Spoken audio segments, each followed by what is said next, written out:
Big TV భక్తి సమాచారం WhatsApp ఛానల్లో జాయిన్ అవ్వండి. అన్ని విశేషాలు ఎప్పటికప్పుడు తెలుసుకోండి. బుధుడు మంచిగా శాస్త్రానికి సంబంధించి పరిశోధనకు సంబంధించి ముఖ్యంగా జ్యోతిష శాస్త్రం అధ్యయనానికి కానివ్వండి, అలాగే పూర్వపరంగా వంశపరంగా వచ్చేవి ఏవైనా విద్యలకు కానివ్వండి ప్రోత్సాహానికి అని అంటూ ఉంటారు. మరి దానికి సంబంధించి సామాన్యంగా బుధుడు మేధా సంపత్తికి సంబంధించిన వాడు. ఇంటెలిజెన్సీ మెయిన్గా ఇంటెలిజెన్సీ. గురువు కూడా అలాంటి వాడే, కానీ గురువు కొంత ఆత్మజ్ఞానానికి కూడా సంబంధం. ఆత్మజ్ఞానానికి బుధుడు రాడు. ప్రదర్శనాయుతమైనటువంటి విద్యలు ఏమున్నా సరే ఒక వ్యక్తి ప్రదర్శిస్తున్నాడు, మంచి కళా నైపుణ్యం ఉంది, మళ్ళీ చిత్రకళా నైపుణ్యం ఉంది, శిల్పం ఉంది, ఇది ఉంది అంటే దానికి బుధుడే.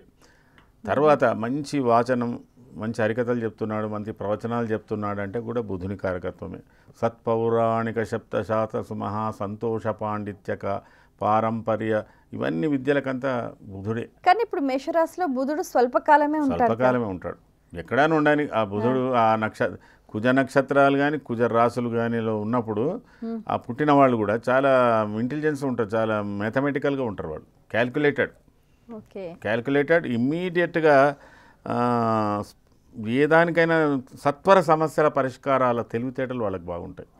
ఇక ఏది బుధ కుజులు కలయిక కూడా ఇంచుమించు బుధ కుజుల కలయిక కూడా చాలామంది సిఏ చేసేవాళ్ళు ఉంటారు కదా, వ్యతిరేకమే. ఆ వ్యతిరేకత ఉన్న దగ్గరనే తెలివితేటలు ఎక్కువ కుడుతున్నాయి. ఏం చేయాలి మరి? అట్లా కొంత ఉంటుంది.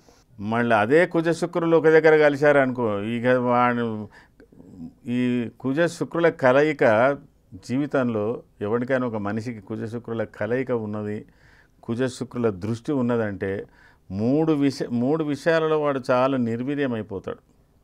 కాలం విలువ తెలియదు, లేదా ఆరోగ్యం విలువ తెలియదు, లేదా ద్రవ్యం విలువ తెలియదు, లేదా తెలియవు. మూడింటిని నాశనం చేసుకుంటాడు వాడు. ఆ ఇద్దరి కలయికలు ఆ లక్షణం ఉంది. అది వ్యక్తిగత జాతకాల మీద దాని ప్రభావం ఎక్కువ చూపిస్తుంది.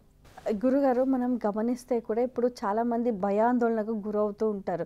ఇప్పుడు మీరు ఇందాక ప్రస్తావించినట్టుగా పూర్వభాద్ర నక్షత్రం ఉన్నవాళ్ళు, మరి వారి భయం దూరమై వారికి అంత అనుకూలత ఏర్పడాలి అని అంటే ఏం చేయాలి? ఇప్పటికే వాళ్ళకు శని ప్రభావం అయితే పోయింది, ఇబ్బంది ఏం లేదు. పూర్వభాద్రకు సంబంధించినంత వరకు అది గురు నక్షత్రము. గురువు వాళ్ళకి ఇప్పుడు 5వ స్థానంలోకి వచ్చిండు. పూర్వభాద్ర నక్షత్ర జాతకులకు ఇంచుమించు ఆరుద్ర కానీ పునర్వసులో గురు సంచారం జరుగుతున్నప్పుడు కొంత రిలీఫ్ అవుతారు. ఇప్పుడు వాళ్లకు మొన్నటిదానిక సూర్యుడు మేష రవి మంచి ధైర్యం ఇచ్చిండు. తర్వాత కుజుడు ఇప్పుడు ధైర్యంగానే ఉన్నాడు. 6 కుజుడు కూడా ఆ రాశికి కానీ ఆ నక్షత్రానికి కానీ ఇబ్బందులు తొలగిపోతున్నట్టే లెక్క. కానీ సఫర్ అయిన జాతకాల కింద, సఫర్ అయిన నక్షత్రం కింద చెప్పవచ్చు. అది ఏ గ్రహమైనా జన్మ నక్షత్ర సంచారం అంత మంచిది కాదు. జన్మ నక్షత్ర సంచారం మంచిది కాదు, జన్మ రాశి సంచారం కూడా అంత మంచిది కాదు. ఏ గ్రహమైనా ఇంచుమించుగా ఒక్క శుక్రుడో ఎవడో వాడు కొద్దిగా ఏదో చేస్తాడు అంతే. ఇప్పుడు చతుర్గ్రహ కూటమి మీనంలో ఉన్నప్పుడు మరి మీనరాశి వాళ్ళ పరిస్థితి ఏంటి? ఉన్నది ఒక సందిగ్ధంలో ఉన్నారు వాళ్ళు. వాళ్లకు అనుకూలమైన సమయంలో నిర్ణయాలు చేయలేకపోయినరు, భయాందోళనలో ఉన్నారు, కుటుంబ వ్యవహారాల్లో తప్పిపోయి ఉన్నారు. ఇట్లా కొన్ని జరిగినాయి వాళ్ళకు కూడా. మీనరాశి వాళ్ళకి జరిగినాయి, కన్యారాశి వాళ్ళకు కూడా జరిగినాయి ఇంచుమించు ప్రభావాలు, మానవమానాలు ఏవో. వాళ్ళు కూడా చాలా బాధపడ్డారు. మరి కొంత సింహరాశి వారు కూడా ఇబ్బంది పడ్డారు. ఉన్నాయి, ప్రతి రాశికి ఇంచుమించుగా ఫలితాలు చూపించినాయి.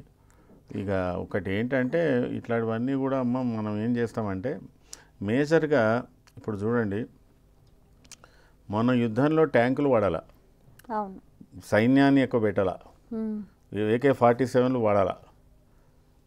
వాళ్ళు ఇప్పుడు పిల్లలు గిట గేమ్స్ ఆడతారు చూడండి, యూట్యూబ్లోనో దాంట్లో ఫోన్లో గేమ్స్ ఆడతారా? గేమ్స్ ఆడినట్టు వాడు ఎక్కడో ఒక దృష్టి పెట్టుకున్నాడు, ఏం చేసాడు నేను అనుకుంటున్నట్లా, నేనేం చూడలేదు. కానీ ఎక్కడ ఏ స్పాట్ను కొట్టాలో అక్కడే కొట్టారు, ఆ పక్క నుండి ఉండుకో దెబ్బ తాకుండా కొట్టారు.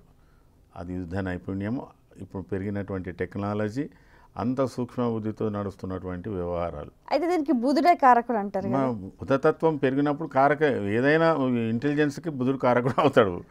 మేషంలో బుధుడని అంటలేను. మన భారతదేశానికి ఉన్నటువంటిది మనకు సాంప్రదాయాలు గురువు ఇస్తున్నాడు.